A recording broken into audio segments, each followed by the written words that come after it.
Embrun, Briançon et Gap ne sont pas des villes modèles en ce qui concerne la circulation à vélo. Notées de manière très défavorable ou au mieux plutôt défavorable, ces villes des Alpes du Sud ne sont pas dans le haut du classement du baromètre de la Fédération des usagers de la bicyclette.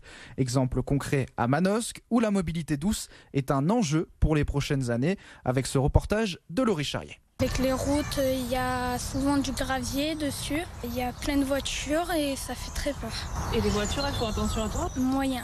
La vie de Noam est partagée par de nombreux cyclistes évoluant dans les villes des Alpes du Sud. Si se balader en campagne ou autour des lacs est un régal, avec même parfois du matériel à disposition, ce n'est clairement pas la même chose en centre-ville. Et les cyclistes manosquins le remarquent. On est obligé soit de raser le trottoir ou de monter sur le trottoir, parce que les routes, elles ne sont pas adaptées pour les vélos. Il y a une piste cyclable pour venir jusqu'ici, c'est déjà pas mal, mais bon, la ville, c'est compliqué. Manosque a légèrement évolué de manière positive depuis le dernier baromètre publié en 2019.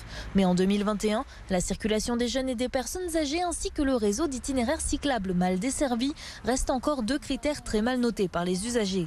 Des remarques prises en considération par la municipalité qui, avec le dispositif Action Cœur de Ville, doit développer la mobilité douce tout en préservant les axes de transport classiques essentiels en milieu rural. Le vélo, c'est pas simplement du loisir et doit permettre demain d'aller de son domicile à son lieu de travail. C'est ce qui va être fait dans les prochains mois. C'est ça, améliorer le quotidien des Manosquins, leur permettre de prendre le vélo au lieu de prendre la voiture, ce qui permet aussi d'avoir moins de pollution en ville. Donc ça, c'est un vrai enjeu. Je prends le pari de se dire qu'en 2026, on ne sera plus à une note orange dans le baromètre des villes cyclables, mais on sera plutôt dans le jaune ou dans le vert. Rendez-vous donc en 2026 pour confirmer les ambitions manosquines.